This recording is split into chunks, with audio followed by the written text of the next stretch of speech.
महाराष्ट्र को नया मुख्यमंत्री मिल गया।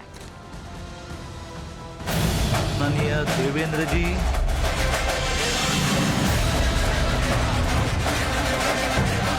एक है तो सेफ है, मोदी है तो मुमकिन है।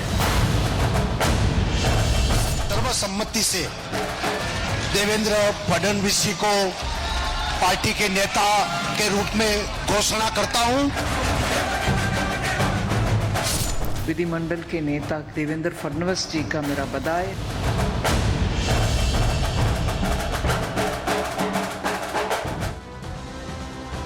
देवेंद्र फडणवीस ने यह कहा था कि वो समंदर हैं, लौट कर आएंगे, और वाकई वो लौट कर आ चुके हैं और महाराष्ट्र के मुख्यमंत्री के तौर पर कमान संभालने वाले बीजेपी को सबसे बड़ी पार्टी बनाने का पूरा श्रेय देवेंद्र फडणवीस को दिया जा रहा है। और एक मजबूत कड़ी के तौर पर एनसीपी के साथ और साथ ही शिवसेना के साथ यहाँ सामंजस्य बिठाने का भी काम उन्होंने किया। और ये जो मुश्किल एक चल रही थी कुछ वक्त की, उसे खत्म करते हुए, सस्पेंस करते हुए समंदर से वाकई समंदर की तरह ही वापस लौट कर आ गए देवेंद्र फडणवीस। आखिर फैसला अब ले लिया गया है और देवेंद्र फडणवीस फिर से उस कुर्सी पर काबिज होने वाले हैं जिस कुर्सी का त्याग उन्होंने पद के लिए, पद को छोड़कर पार्टी के लिए किया था, लोगों के लिए किया था और डिप्टी सीएम बन गए थे।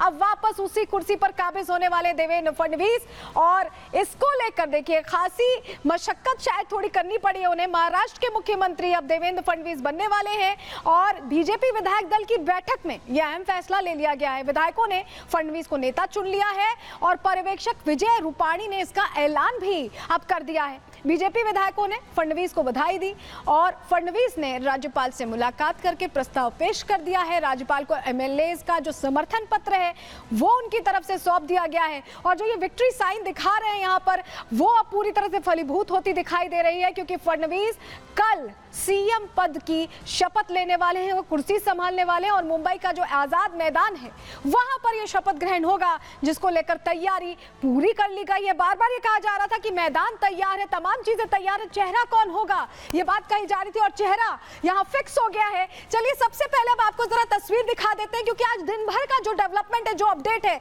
वो आपको तस्वीर के जरिए हम दिखा रहे हैं। बीजेपी विधायक दल की बैठक की ये तस्वीरें आपके सामने सबसे पहले रख रहे हैं। तमाम बड़े चेहरों के साथ विधायक दल के नेता के तौर पर यहां देवेंद्र फडणवीस को चुन लिया गया है।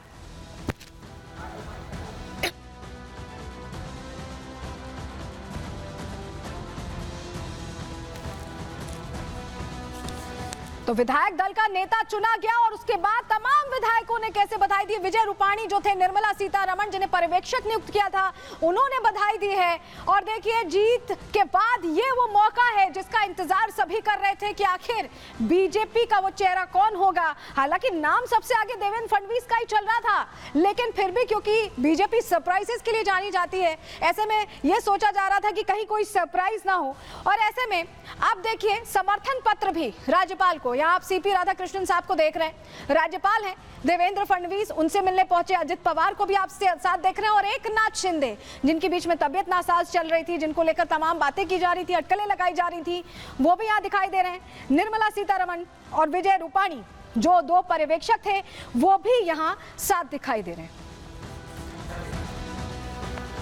तो कुल मिलाकर देखिए अब समय तय हो चुका है, कल शाम 5:30 बजे मुख्यमंत्री के तौर पर शपथ लेंगे। हालांकि डिप्टी सीएम अजित पवार के साथ क्या शिंदे भी बनेंगे, इसको लेकर अभी थोड़ा इंतजार करना होगा। शाम तक कहा जा रहा है पुष्टि होगी, लेकिन महाराष्ट्र की कमान फिर से देवेंद्र फडणवीस को दी गई है। सुनिए जरा क्या कहना है।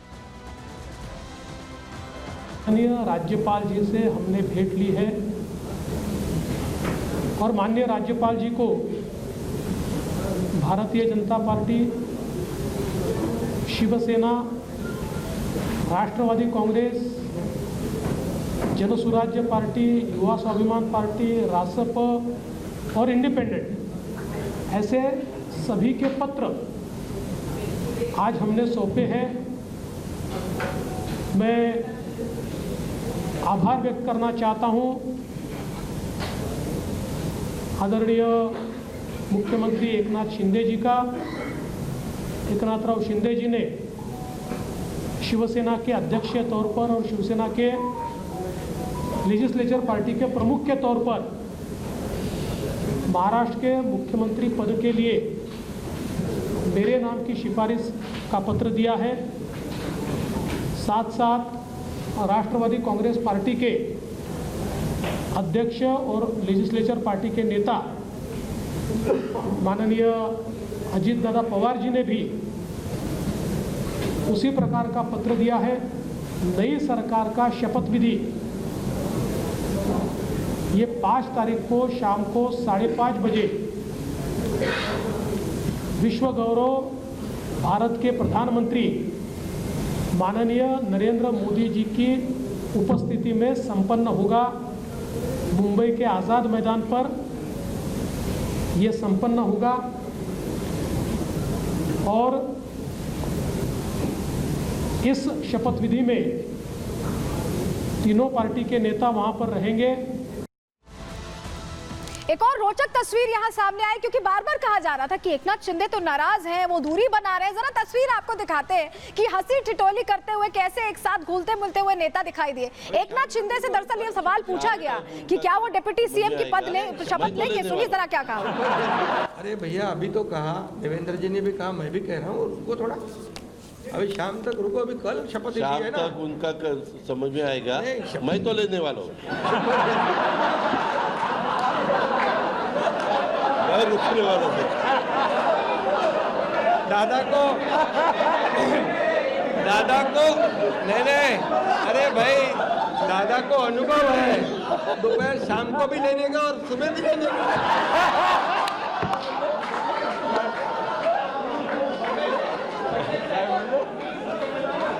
परंतु ऐका, पूर्वी आम्ही सकाळी दोघांनी घेतली होती, तो हे राहून गेलेलो होता। आता पुढे 5 वर्ष आता ठेवणार आहे।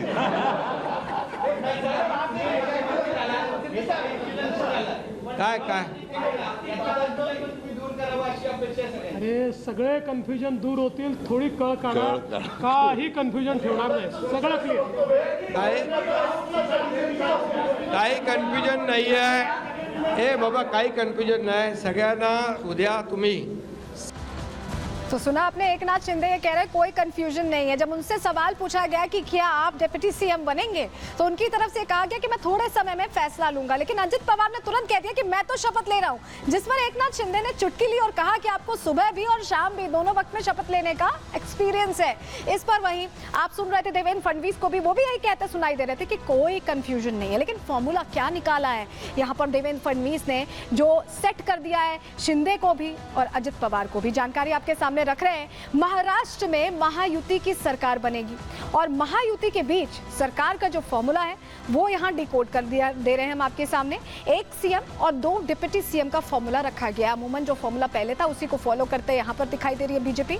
शिवसेना और एनसीपी को डिप्टी सीएम का पद मिला है जो भागीदार हैं सरकार में, और मंत्रालयों के बंटवारों का भी फॉर्मूला तय है। क्या वो फॉर्मूला बताते हैं। बीजेपी के पास 20 से 22 मंत्रालय करीब रहेंगे और शिवसेना को 10 से 12 मंत्री पद देने की बात कही जा रही है। वहीं एनसीपी की बात कर लें, अजित पवार गुट को 8 से 10 मंत्रालय यहां दिए जाएंगे। तो सबकी सरकार में भूमिका रहने वाली है।